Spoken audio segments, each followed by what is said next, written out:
How's it going, people? Simon Slappy here. It is Monday, new week, new stuffs to do. So this week we have the update of Ancient Combat, which I'm sure quite a few are probably looking forward to. Personally, yeah, me too. Kind of interesting. Honestly, want to try the skills out. So let's get into it. How the hell do you get this Ancient Combat then? Well, claim the lore-filled Codex Ultimus from the dig site's archaeological expert. Dig site is just southeast of Varrock, so yeah, it won't take you long to get that.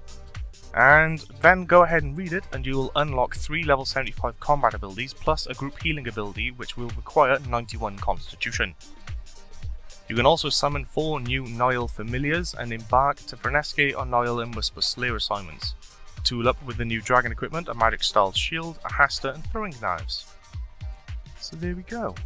So in order to get these, I assume you don't need to have completed the Fate of the Gods, but you do need the level 75 combat abilities, so probably 75 attack, range, and mage, I'd assume, and then the 91 Constitution for all of them.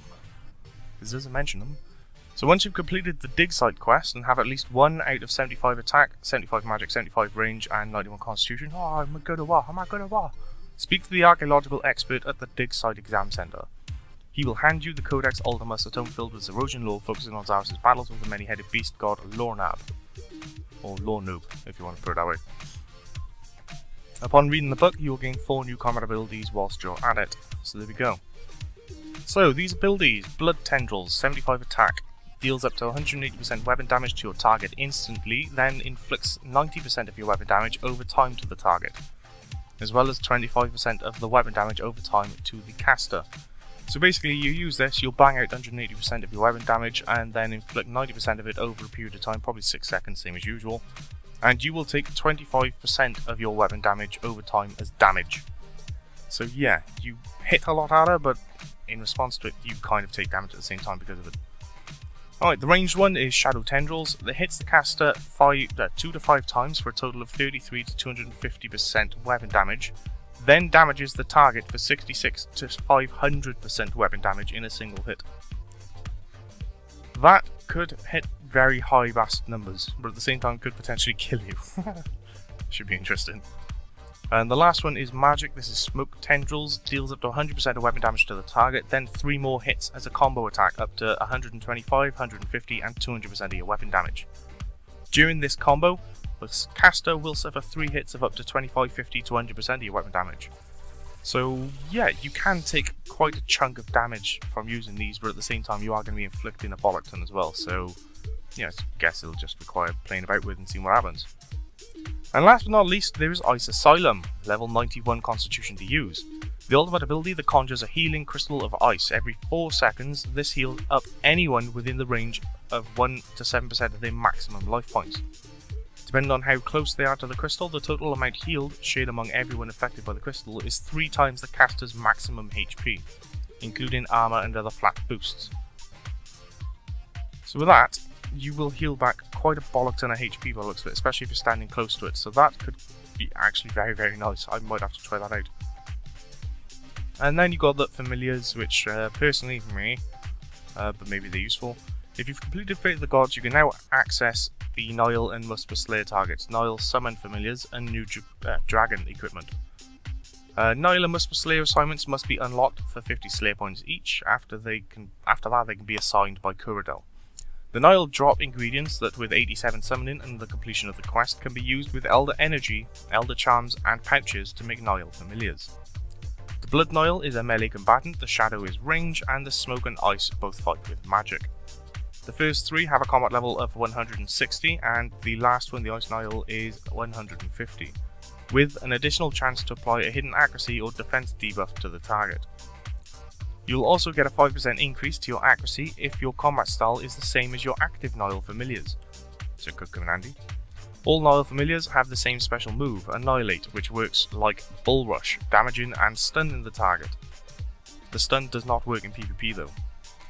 They've also added the Nile Transmute ability at Divination level 81, which will allow you to expend Elder Energy to turn the ingredients dropped by the Niles into other types, since the Nile types spawn at random and only drop their corresponding ingredient.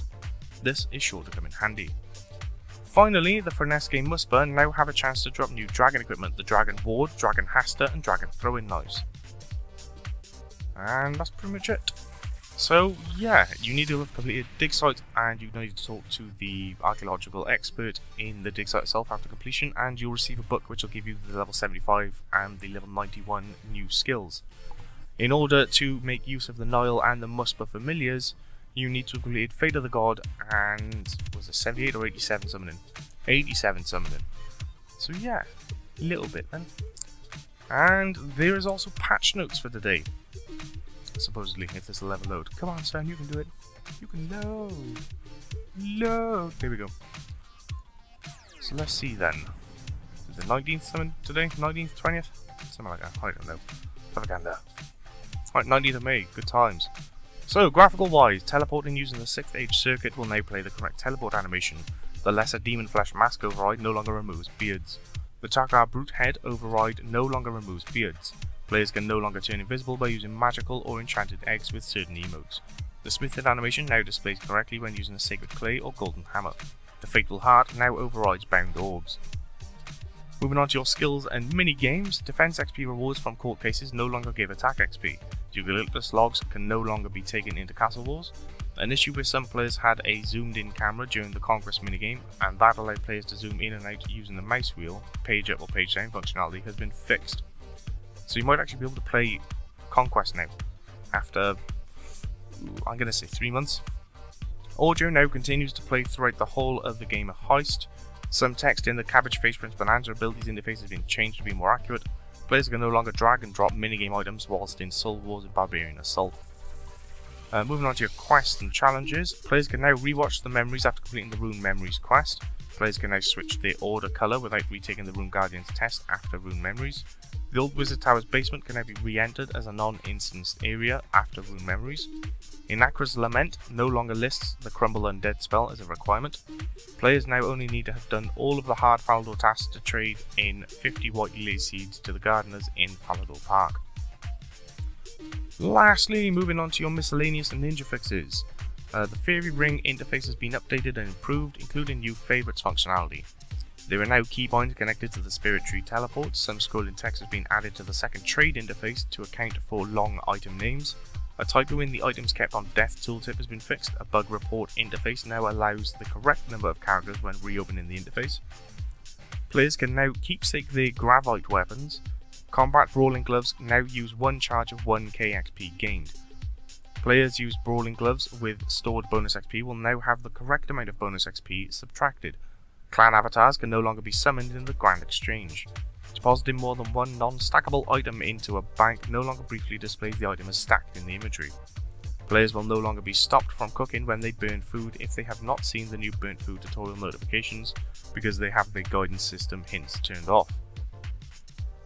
And onto the ninjas, the reward book from completing Trial Invasion will now be placed directly into a player's inventory. Thank you! There is now a left-click recharge option on the Fountain of Heroes. Dragonbane ammo now takes effect against the Queen Black Dragon. Surely that should have been working all the time. Never mind. The damage buff from using Bane ammunition has been increased. So Dragonbane ammo might be useful now against dragons. We'll see. Anyway, that is pretty much it. That is everything. That is the patch notes plus the new update that's just come in today. So yeah, hopefully now you're all informed. Maybe not. Let's be honest, it's me. I told you this. I could be wrong.